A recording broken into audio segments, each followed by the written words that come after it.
அஸ்ஸலாமு அலைக்கும் வரஹ்மத்துல்லாஹ். ஊரில் ஒரு பெரியவர், மிக பெரும் செல்வந்தர், கடுமையான மனநோயால் பாதிக்கப்பட்டு சொல்லில்லா கவலைகளுக்குள்ளான நபர். கவலைகள் தீங்குவதற்கு வழி தேடி கொண்டிருக்கிற சந்தர்ப்பத்திலே ஊருக்கு வெளியிலே ஒரு ஆசிரியர் இருக்கிறார். வயதில் முதிர்ந்தவர், அனுபவத்தில் பெரியவர். அவரிடம் சென்று ஆலோசனை கேட்கலாம் என சக தோழர்களோடு சென்று ஆசிரியரிடம் ஆலோசனை கேட்கிறார். நிறைய துன்பங்களும் துயரங்களும் என்னுடைய மனதை ஆட்கொண்டிருக்கிறது. தாங்க முடியாத மன வழியில் நான் இருக்கிறேன். என்ன செய்ய? ஒரு ஆலோசனை சொல்லுங்கள். சரி, நீங்கள் உங்கள் வீட்டில் சென்று ஒரு கை நிறைய உப்பு அள்ளி வாருங்கள் என்று ஆசிரியர் சொல்லுகிறார். அதே போல உப்பை அள்ளி கொண்டு வந்து ஆசிரியரிடம் நீட்டிய போது ஒரு குவளையில் ஆசிரியர் தண்ணீரை வைத்து, இந்த குவளை தண்ணீருக்குள் அந்த உப்பை போடுங்கள் என்று சொல்லுகிறார். உப்பு போடப்படுகிறது.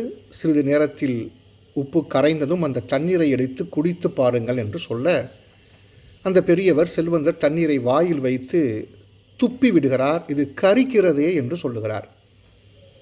சரி, மீண்டும் வீட்டிற்கு சென்று இன்னொரு கையில் உப்பை அள்ளி வாருங்கள், இன்னும் கொஞ்சம் உப்பை எடுத்துகிட்டு வாங்க அப்படின்னு சொல்கிறார்.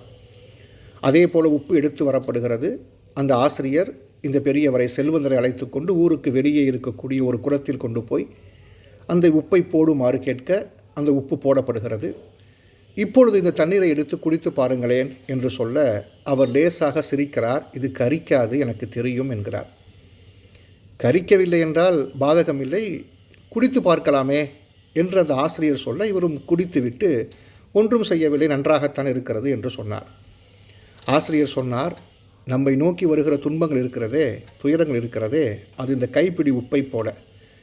நம்மினுடைய மனதை ஒரு குவளையைப் போல வைத்துக்கொண்டு அதற்குள் இந்த உப்பை போட்டால் எப்படி கரிக்கிறதோ, அதே போல் நம்மினுடைய மனதை சிறுமைப்படுத்தி வைத்துக்கொண்டு துன்பத்தை உள்ளுக்குள் போட்டால் வாழ முடியாது, மிகவும் சிரமம்.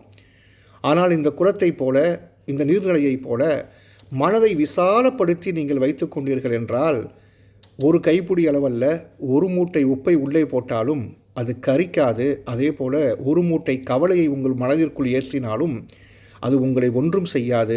எனவே படிப்பினை பெற்றுக்கொள்ளுங்கள் என்று அனுப்பி வைக்கிறார். அந்த செல்வந்தர் மகிழ்ச்சியோடு இல்லம் திரும்புகிறார்.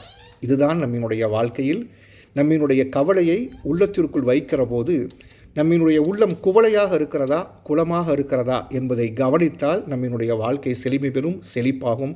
இறைவன் உதவி செய்வானாக. அஸ்ஸலாமு அலைக்கும் வரஹ்மத்துல்லாஹி வபரகாத்துஹு.